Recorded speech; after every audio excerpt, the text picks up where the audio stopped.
বন্ধুরা, সবাই কেমন আছো? আমি এটা রান্না করছি কী বলতো, মাছের ঝোল।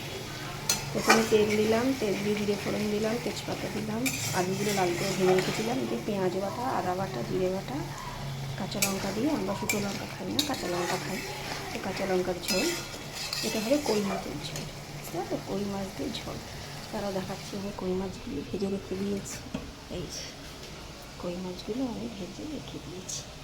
এই মাছের ঝোল একটু মিষ্টি দিয়েছি, এই ঝোলে একটু মিষ্টি দিলে ভালো লাগে না। মোটামুটি আমার মশলাটা কষিয়ে এসেছে, কষিয়ে আমি ঝোলটা দিয়ে দেবো। তাই ভাবলাম এই ভিডিওটা তোমাদের সাথে শেয়ার করি। রেসিপিটা তো বলেই দিলাম।